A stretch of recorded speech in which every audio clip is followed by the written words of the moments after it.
Okay, this is a video blog from my point of view for Daniel's living donation.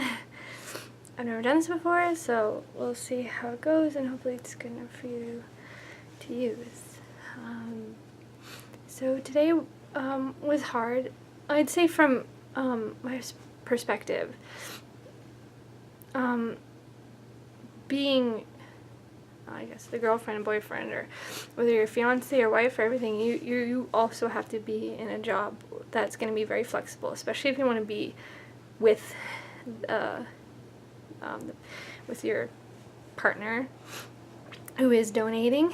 I was very lucky that my work was just as flexible because I also only had 2 weeks to get everything ready and set, and I had my own car, so I was able to use that, which makes it easier. So anyways, my process was quite similar to Daniel's, other than the paperwork, obviously, but having to book time off work, rearrange your life for 2 weeks that you pretty much only have.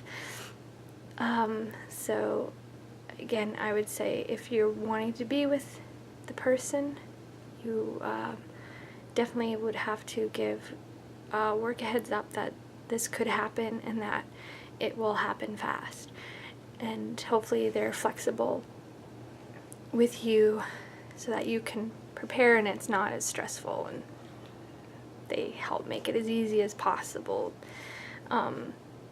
Anyways, so today we got down here, not today, sorry, we'll edit that part out. So a couple days ago we drove down. We got up at 4 a.m. to be here because he had pre-ops, and just having to meet with some of the specialists and everything and go over everything. And so we got here, left at 4 a.m. We made great timing. Once we hit Barrie, you'll notice if you're coming anywhere north to the south area, 6:30 is when rush hour seems to hit really bad in the Barrie area.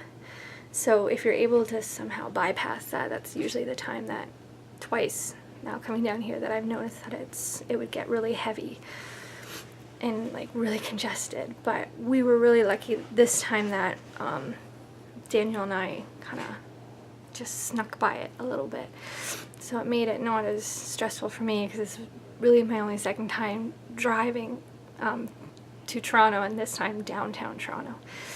So when we got here, I think we took Avenue, and then it was a little windy, but it took us right to the hotel that we were staying at.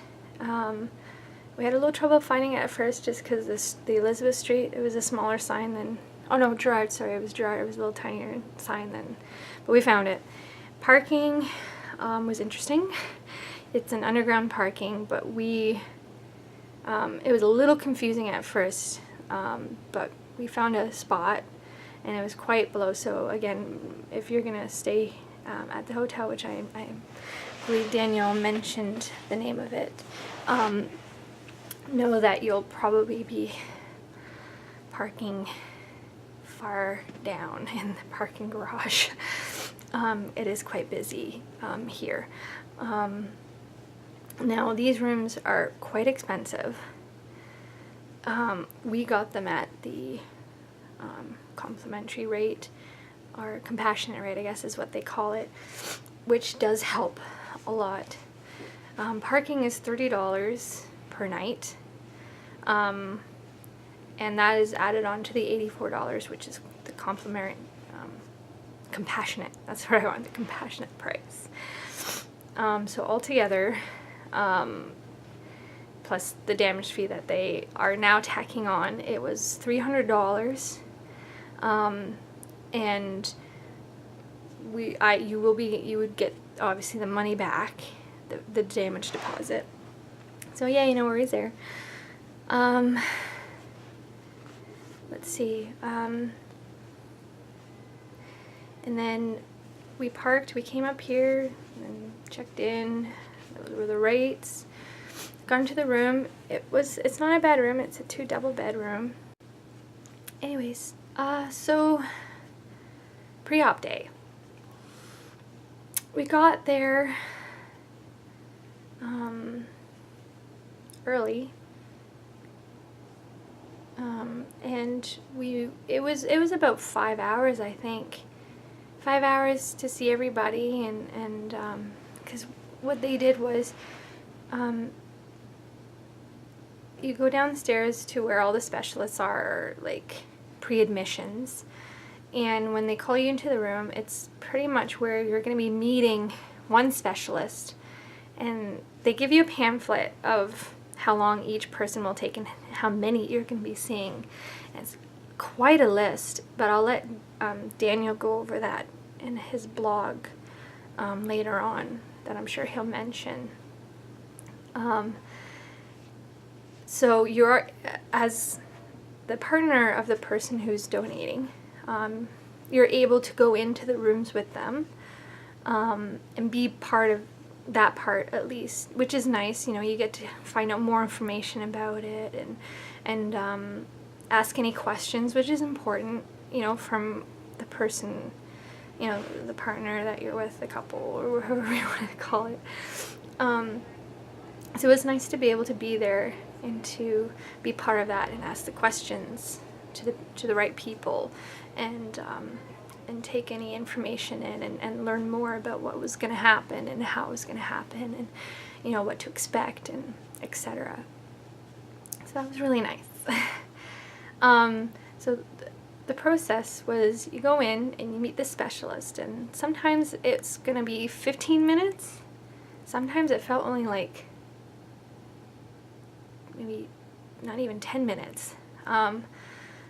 So it quite varies. And then other times there's I believe 2 people that we met that was maybe 35 minutes. So it's quite spread apart time-wise. Everybody's different. All the specialists that you're going to meet with have different times. And I guess it also depends on any questions that you have and everything that it would add into it. So let's see, so then that, and then I guess what I was going to add to that, so when you're meeting, again, it's going to vary from, we'll say 10 minutes to, I think on some of them it said to like 2 hours or more, if you're getting more testing done with them. Daniel didn't have to, so it wasn't as long, but again, when he shows you the pamphlet, it'll show the approximate times that they have per specialist, that they estimate that you may be with that person. So in between those times, you're sometimes waiting for an hour to meet the next specialist, or even 3 hours. So that's where it can get really draining, and I guess hard in a way, because it's not like they're crazy comfortable seats, but yeah, you know, not bad. But at least you have company, which is nice. Okay, so that was the pre-op day and the pre-admissions of what to expect when you're with the person who's donating.